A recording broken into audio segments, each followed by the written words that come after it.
Back at it. Not really much to talk about in the past. We'll stay in the present. The present, obviously, getting ready for Stanford.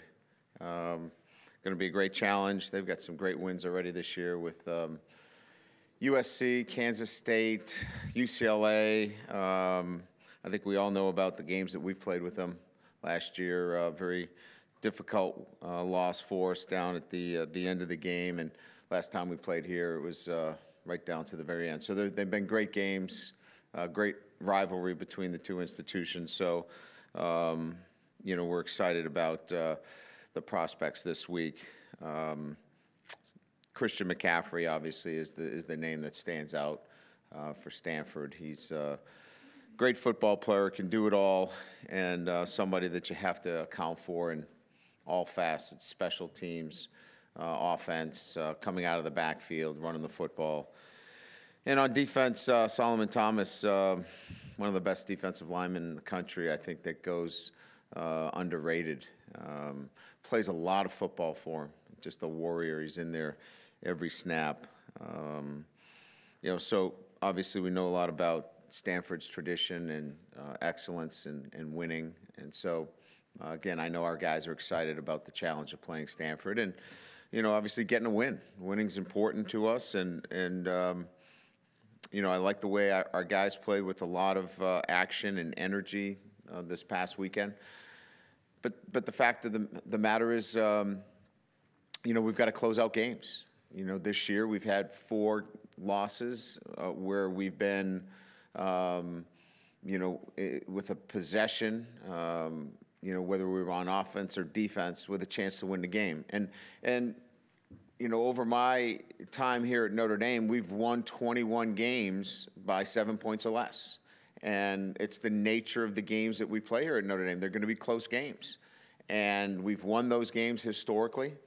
And for this year, we have not won those games. And so we had, an opportunity to discuss the things that we have to do to win those close games. And we're working hard on that, and we expect to win some of the close games that we're going to be playing in over the next 6 weeks. So with that, we'll open up to questions. Brian, following up on that idea, yeah. Last year, Deshaun Kaiser against Virginia hit that game-winning pass, and it kind of snowballed from there. You had some other wins at the end. This year, at Texas, you lose it late. Yep. How much do you think it is kind of a snowball effect that once it starts happening that there's some confidence lost?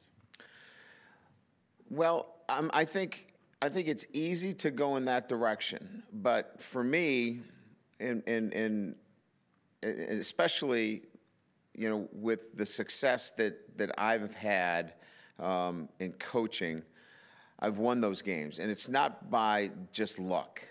And so it's important to drill down deeper and to find out why, we win those games. And I think I have a pretty good understanding of why we won those games. And I think it goes to our preparation and what we have to do and how we prepare our football team. And self-disclosure, too, that realize that when you get to the fourth quarter, you're going to have to find a way to win. And sometimes it's just that, finding a way to win and knowing that you're going to play in a lot of close games. Last year we were 2-2. We lost 2 close games. We won 2 close games. The year before we won 4 close games. In 2012 we won 5 close games. So that has to be built from within. There has to be, in practice, the players have to be tuned into, all right, it's late in the game. I need your best in these moments. And so that's coaching. And that's making your team aware of that, because we're going to play in a lot of close games. We're going to play more of them. And look, it'd be easy if we're getting beat by 40 points. We could resign ourselves to the fact that it is what it is. But we're in a position to win these games, and we have to find a way to win. And so I think that we can coach them to the point where they understand it. Now we can go do it. Have you put your finger on the thing that's, missing this year that you had in previous years? Well, there's some inexperience. Not a lot of these guys have experienced, some of the things that we're talking about, the late game wins and understanding that, and the history of playing close games. So there's a little bit of that inexperience. On the offensive line, 3 of those guys are, effectively new starters, 6 games under their belt. Wide receivers are all new players within the offense. So there's a little bit of inexperience there, quite frankly, and I'm not making any excuses for it. But, on my behalf, I probably should have done a better job of preparing them for the eventuality of close games. But on the level of what we were trying to do, I think that kind of fell lower on the list of priorities. I think priority 1 was getting them lined up and getting them to play at a high level against Texas right out of the gates. And then, we had some issues on defense. So I think we're at a point where I really like the way we're preparing. I like the attitude of the team. I like the action that they're taking on Saturday.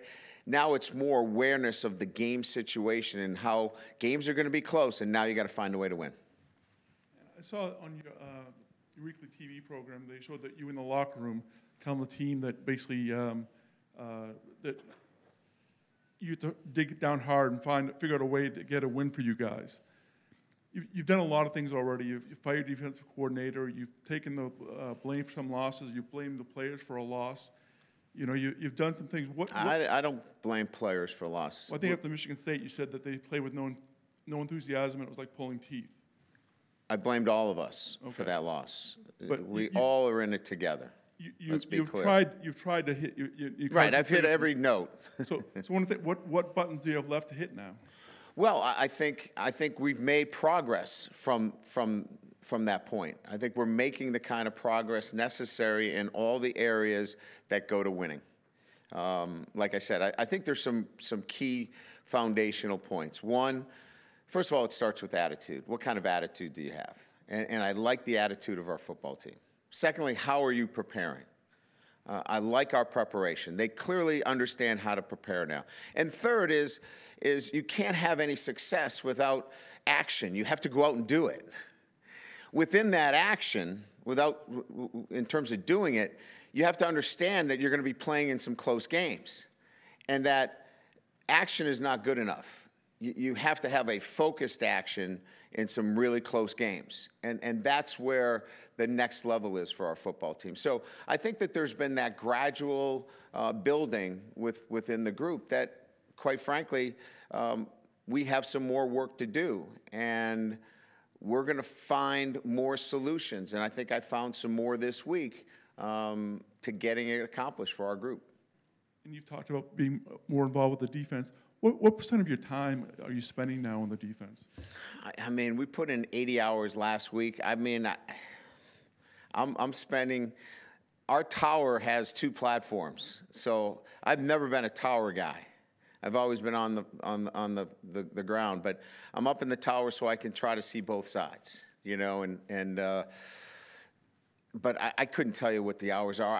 I know that I have to, have my hands still on the defense. I think we're making progress there, but I think there's some things that I want to get addressed on the offensive side of the ball too. So I mean, look, at the end of the day, it still falls on my shoulders, and I feel like we're making the progress that we need to. Do you spend any time? The players talked last week about how they're spending more time in defensive unit meetings. Do you go to those meetings, or are you in the quarterback meetings when those happen? Man, we're getting really down into deep stuff. I've been spending my time with the defensive backs. Great, thank you. You're welcome. Brian, left, back row here. Yes. Cheap seats. Not to belabor a point, I think you may have tried to touch on some of this with Tom, but when you say some of these late games come down to coaching and that you've identified some things, can you kind of tangibly tell us what you think you found that you can do differently from a coaching aspect that might change things ultimately? I can confidently tell you that we can do a better job without getting into specifics that will put our football team in a better position to finish off some drives. And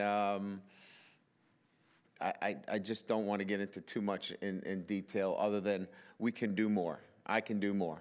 We can add more to what we're doing from a awareness, recognition, and ultimately finding a way to win those games. I don't believe it's just the players.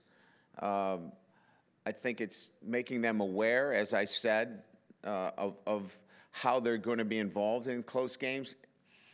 And then, quite frankly, you got to go practice those. I mean, you can't just go out there and run plays and just keep running plays. You got to say, all right, it's 4 minutes to go in the game. Let's go. Move the chains. Let's go up and down the field with that same kind of process. So everybody's alert, locked in, and understands, let's go win the game. So that's my point in terms of how we can do more. Is that something that you guys haven't been doing, I guess? Not to the level that I think we need to. These guys don't have a ton of those games under their belt. They just don't. Like I said, we were 2-2 last year in these games, and it's not like they've won 5 of them. We only have one guy that took any reps at all, and he's on defense, coming into the season. And so it's not like there's a bunch of guys on offense that all experienced, late game comebacks, including Deshaun. Last year in some of those comebacks, Coach, and even I think early this year, the Texas game, maybe the Michigan State game, it's easy to point out the team got down big, you like the fight, they made a comeback, they believed they would win, and then you fall short. At what point do you become concerned that mentally they might stop having that belief that they're going to win, without kind of getting the proof? As long as their head coach believes, and I believe in them, and they know that, then they'll never stop believing.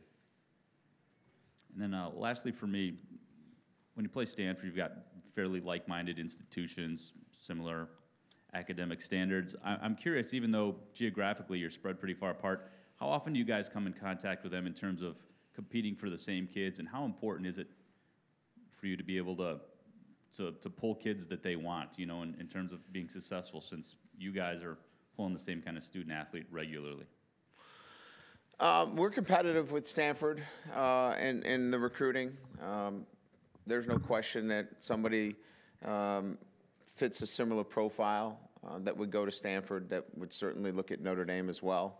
I wouldn't say it's a slam dunk that we're recruiting exactly the same player across the board, but there's definitely a similar character kid that fits the profile of Notre Dame and Stanford, and they're going to win some, and we'll win some on those. So it's I would say more times than not, the fit there is good student, good character kid.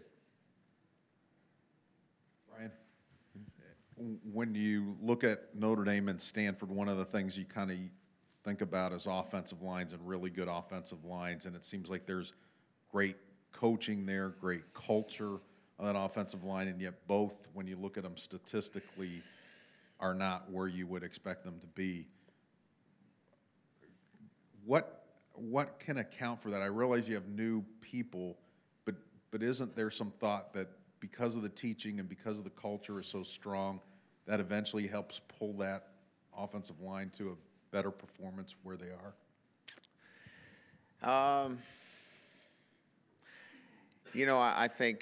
I think you you have to look at competition and who you're going against, and then compare it to your own group. It's not just in a vacuum relative to, well, that kid was a really good high school player, so he can step in now and really perform. It's who you're going up against, and I think it has a lot to do with maturity and development. And I don't know that you're always going to have the kind of offensive line that is experienced and veteran every year, there's going to be some curve to it relative to the best offensive lines of all time. And this one's going to get better and better each week. It's got 3 new starters on it. And I like the fact that, there's 5 guys there that have a great chance of all playing together for a couple more years. And so I think that that's the real test is where do you see them, down the line, more so than right now. Yeah, we all want them to be the best they can be right now, but there has to be an eye towards, as coaches, and patience is never a word that anybody wants to hear, but we have to be a little bit patient with them as well. Your offensive stats obviously were skewed last week by the weather, but third downs pretty far down there nationally. I think 111th in third down conversions. Is it because the third downs are more difficult? Are you getting into more third and longs, third and uncomfortables, that number is down to that point? Well, our self-scout shows that we need to be better on first down. And so there is a trickle-down effect into our third down manageability, if you will. So what we've looked at since Monday is why we were in the numbers that we were in, and our self-scout shows some negative plays that we've got to get out of our offense. So it's really the negative plays, and that's got to be cleaned up for us to have a better third down efficiency. With special teams, you mentioned on Sunday you felt like some of the stuff has been kind of freakish, the bad stuff. There's been a lot of dynamic plays in special teams. There's been some crazy stuff too, yeah. Crazy stuff too. But as far as scheme, philosophy, personnel, are you comfortable with where you are with the special teams? Yeah. I think I said after the game, maybe we should have been in a 3-man wall. That wouldn't have changed anything. We were still at 7.5 yards. Maybe we were a little tight on the snap, in terms of distance. But, we were, we needed a little bit better in terms of distance. And, we tried to drive the ball into the wind and we kicked it right over the top of a wall, and maybe we needed to angle a little bit. All things that go to better coaching in that situation. So there was nothing schematic in the sense, as much as those are points of emphasis, that we have to do a better job with in our special teams. Points of emphasis, like it's not just enough to yell and scream when the ball hits the ground on a punt. You got to be running up there and pointing. We had a guy trying to run out of bounds. Well, it doesn't do you any good if it hits you and you run out of bounds. It doesn't mean they wave it off. It's points of emphasis like that. Our guys are aware the ball's on the ground. Same thing with our 2-man wall. Our guys did a pretty good job. They didn't get dented. We might have been a half yard too tight, but if you've got a 6'7" guy up, you shouldn't probably kick it right over his head. But that's a point of emphasis that we have to make that we didn't make to our kicker. And so that's where I'm a little frustrated with our special teams, that plays are happening that we have to do a better job with points of emphasis. I realize you haven't been in this position too often, but you're 2-4. Do you, as you play these last 6 regular season games, are you looking at all at 2017? Are you doing anything with an eye towards 2017, or is this still all about this season? I'm doing everything to build the winning identity for this football team for right now and for 17, 18, and 19. And because, as I talk to the group, there's a row of upperclassmen, not many, and then there's a bunch of young guys. So everything that I direct at them is being absorbed for right now and in the future. So I'm in the present, and we're coaching the win right now, but everything that we do is to return us back to the top. And we want to stop the slide, and that means start winning again. And so everything that we're doing right now is to stop right now losing games and winning games, and keep building on that for the future. Last one from me. When, obviously we get a lot of feedback on what people think the coaching situation is or should be. And one recurring theme that keeps coming up in my email box is sideline demeanor. And I just wondered, do you feel like your sideline demeanor is an issue? Do you think it's different than it was in 2012? I'm just coaching, and I've got a great relationship with my players. I'm just coaching. I'm being Brian Kelly.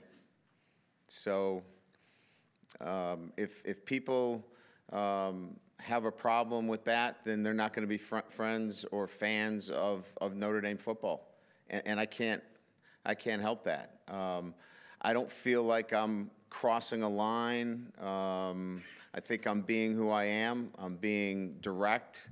I'm handling the situation as it hits me. I guess that's the best I can. I'm just going to be who I am, and if I feel like there's a matter that needs to be attended to, I need to handle it right away. Yep. Right here in the middle, a procedural thing. It looked like it was hard to tell with the rain and the hoods up, but that was Mike Elston on the sideline Saturday. Yeah, Did you have we had issues with the headphones, so I wanted him to come down because we had to make some adjustments with linebackers, and he's been instrumental in making a lot of our adjustments, so I wanted him on the sideline. I did also want to ask you about special teams, and you guys were good last year by and large in most aspects, and you have a good punt and kick returner. You've been good against kick return this year, except for the one against Duke. As you look forward, and I know you said there are some points of emphasis, but I mean, what's your big picture future down the road, forward-looking look at special teams? Well, I want to eradicate the big plays that we're giving up, because I think we've had dynamic plays from a special team standpoint. Our coverage teams have been really good, other than the mistakes that we seem to make, and they're catastrophic. They're big. So moving forward is to still have the athletes on that team, still get the quality players that are on that team, and continue to do the things that we're doing, other than some of the crazy big plays that we've given up. We have to eradicate the big plays that we're giving up in special teams. Is there ever enough practice time for special teams in season? No, never.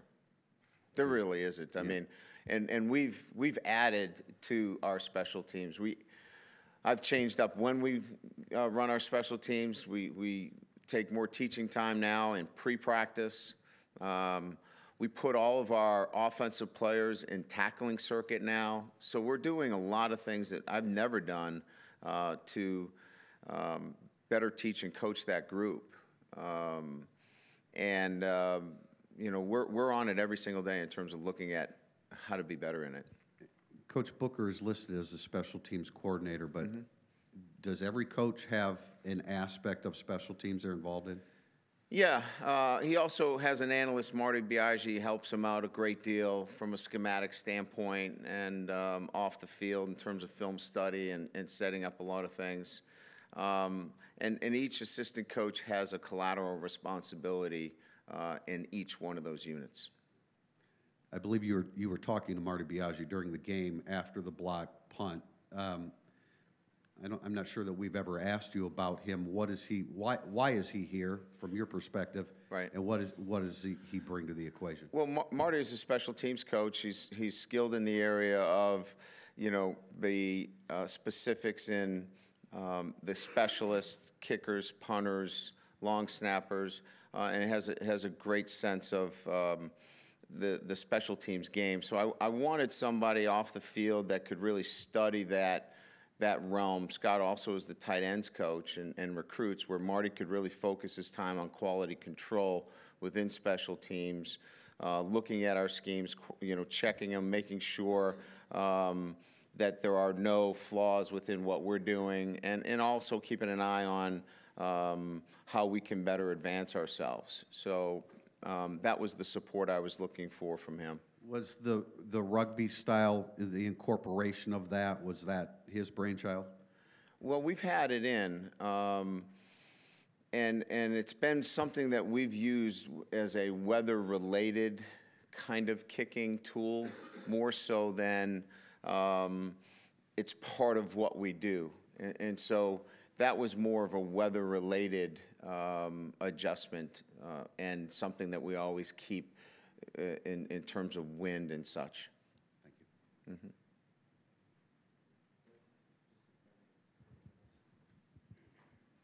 Mm-hmm. Hey, Brian. For the first time, I believe, in 6 years, neither Notre Dame nor Stanford are ranked heading into this game. So I was wondering if you thought this weekend lacked the usual luster and excitement that it usually has, as far as like from a national perspective. We really don't think about it in those terms. I know we're focused on just winning. And I'm sure all those that are ardent Notre Dame fans, they'll be there, and they'll be cheering us on. And we're appreciative of that fact. But we're really focused on winning a football game and what goes into that and the preparation and what we have to do. We're not really kind of thinking from the outside in about all the fanfare that may not be attached to this particular game.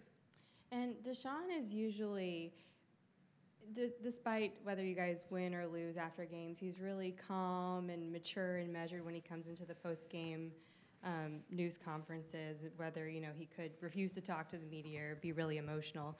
So I was wondering, in the recruiting process. You want me to be more like him? Is that what you're saying? No, that's not what I'm getting at all. Okay. I was wondering what off-field qualities attracted you to him during the recruiting process. He was measured and calm, all the things that I'm not. I mean, is there anything? Opposite attracts. Is that really what you noticed? Sure. Recruiting him? Yeah, absolutely. Was there something specific you noticed on? He threw a lot of touchdown passes too. So there's nothing. Yeah, I mean, he had a calmness about him. I thought, the things that stood out for me was late game. He was really good in late game comebacks, taking his team, being measured, calm, composed, and winning games late. I really like that about him. Was there anything leadership-wise, maybe that wasn't necessarily football-related that kind of? Well, he's a piqued very your mature interest? kid, as you know, and you talk to him. And so I thought he was a great fit for Notre Dame in terms of who he was, the character of him, and he would fit here. So, I mean, I just felt like he checked all the boxes in terms of a quarterback with the intellect and the leadership capabilities and his demeanor. I thought all those things definitely fit. Brian, you said at the beginning of the year that both quarterbacks were among the 5 best playmakers on the team. I'm curious, how do you try to find or not find a role for Malik Zaire on this team as a playmaker through the first half of the season? It's very difficult. I mean, or I would have, put him into the role. We tried to insert him into the role. He's a quarterback. We're not gonna change that. Make him a wide receiver or running back. That's not why he came here. And I'm not gonna insult him, into moving his position. He's a quarterback and a darn good one. So once I decided that it was going to be difficult to manage both of them, you know, I had to make the decision not to get the 5 best guys on the field. When you did put him out, I think against Duke for 2 plays, not as a quarterback, were those conversations? You said you didn't want to insult him and move positions. I mean, did you guys have conversations afterward about, let's just scrap this experiment? We know what you can do, and we'll call on you when needed. Yeah, I mean, we were trying to figure out how we could get both of them on the field, and you know, you saw we tried to throw it, but you know, it just, we were trying to fit something that just wasn't there. I think I know the answer to this, but for preparation-wise, do you just assume McCaffrey is going to play and put out all the stops? Oh yeah, absolutely. What do you think you guys were able to do last year to limit him as much as pretty much anyone did in a single game last year? Well, it's like anything else. I mean, it's not that, you know, we had a, you know, hex on him, you know, and he fell down, you know. We controlled the line of scrimmage, you know, and you have to control the line of scrimmage to have a chance to tackle him. Now, he got in space, and, you know, they threw the ball to him, and we got some poor matchups. You know, we'll have to control the line of scrimmage again. And if you can control the line of scrimmage or have a chance to win those matchups up front, you can definitely slow him down. Teams have shown that. But that's the first goal. And then what are your matchups? And controlling those matchups with him coming out of the backfield. Because he can be a nightmare coming out of the backfield if you get the wrong matchups as well. Completely off topic, you guys have 2 extra point blocked returns for touchdowns this year. That seems to be a lot more common. Yay for us, huh? Special teams, yeah. It seems to be We've got a block for a touchdown too, so that's not good. A punt block. punt, yeah. That does seem to be much more frequent nationally this year. Obviously, the Florida State-Miami game last year, well, the block. I'm just curious, is there any added emphasis on that this year? Or does that just happen to be coincidence with you guys doing it twice? I mean, we work on it. I mean, we work on scoop and scoring. We don't fall on the ball. You know, we're trying to pick that thing up. And so we have one that's assigned to scooping, the other one is assigned to blocking, and that's how it's worked out in both cases. We've gotten key block from Julian Love and the return from Cole Luke in the last game. So we work on it.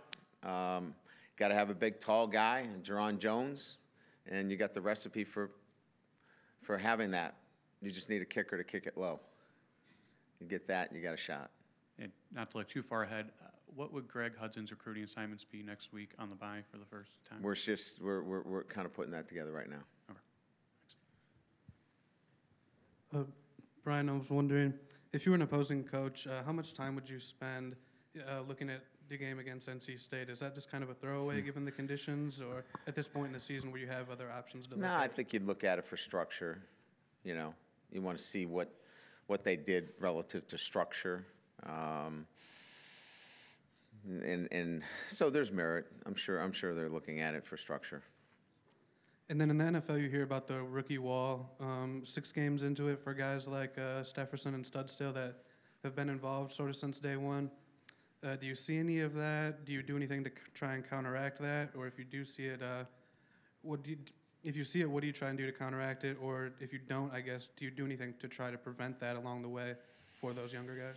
Yeah, so it happens at different times. So we have a health monitor that we all have. I have in my office a wellness questionnaire that our kids fill out daily that pops up on my TV that I can see every kid's sleep, you know, what their wellness is each day, what their stress level is, and we try to monitor all of that day in and day out.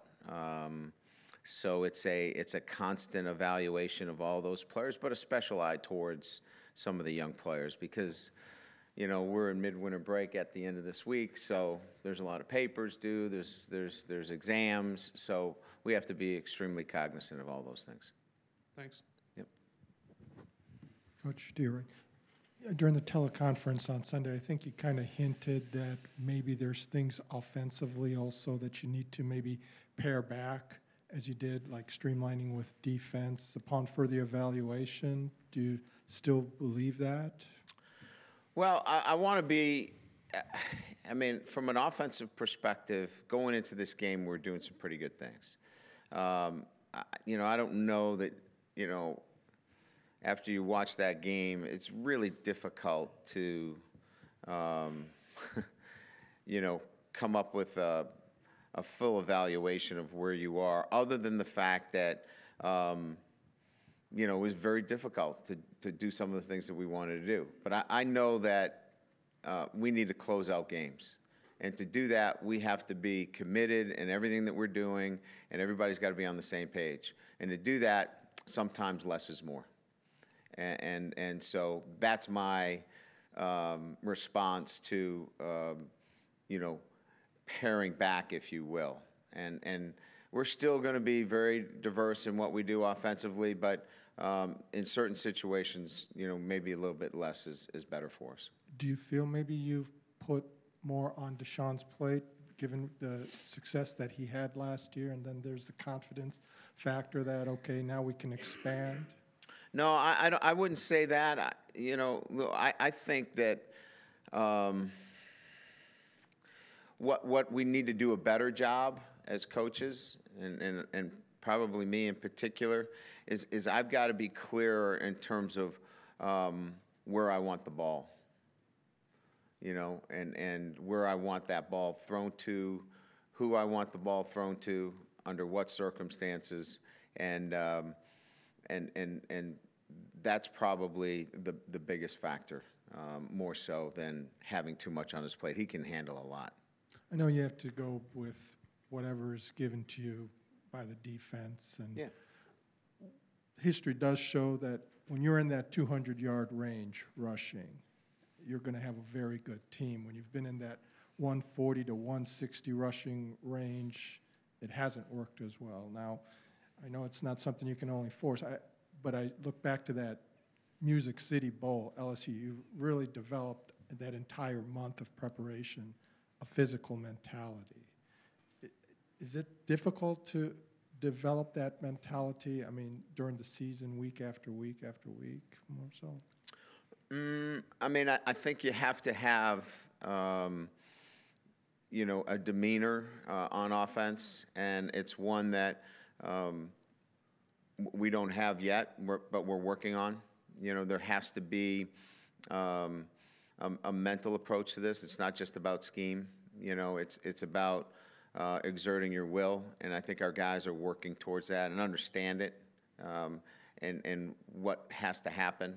It's more about exerting will more than anything else. Is it more difficult when you do have that promising attack, when you have a guy who is projected as maybe one of the top picks in the NFL draft next year? Is there more of a attitude of wanting to sling the ball around when you have that type of quarterback? Because when you've had less experienced quarterbacks, then maybe you had that demeanor more so. Well, a left tackle is not going to immediately say that you've got a great running attack, and it doesn't mean that you're going to have a great passing attack. It means you've got one really good player. You need more than that to have the kind of passing game or running game. So, I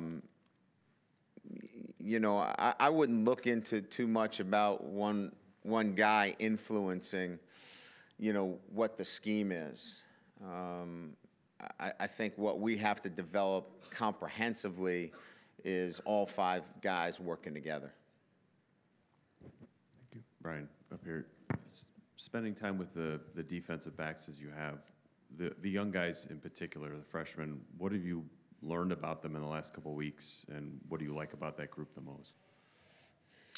Well, there's a lot to like. Where do I start? Football IQ I like. They understand the game. They play the ball well in the air. I think more importantly, an eagerness and willingness to be coached. They take coaching very well. So for me, if you have the prerequisite skills to play the position, let's assume that that's the case, and I think it is the case, and you're here for the right reasons, which they are. They want to win a championship, and they want to get a degree, and they're extremely coachable. That's a fun place to be right now, for me, in that room. And there's a lot of those guys in there that are going to be here for several years, which is, for me, a great teaching environment for right now and for the future. So all of them are absorbing everything that we're doing on a day-to-day basis. You'd mentioned sort of the team understanding how to prepare. I think when we talked to you last Thursday, when you came in, you were kind of lamented that they didn't. Is that just the inconsistencies of a young team? You're going to have days where they practice great and they look like they know how to prepare, and you're going to have days where they don't, and it's going to continue on like that for a little bit. You know, I would say this, in all honesty, you know, when you expect them to know it without actually drilling down deep enough, I think that falls on me not doing a good enough job, quite frankly. I mean, we got a placard everywhere, and it should be assumed that they know, but you know what? That falls on me to overemphasize the message. And so what's been happening is that I've been overemphasizing the message, and they're getting it. And I really should have been doing it from day one. It took a lot of for granted that they knew it, and they didn't. They really didn't. They kind of had a sense of it, but not truly to the level that it needed to be. And this past week, going into the North Carolina State week, it all started to come together for them.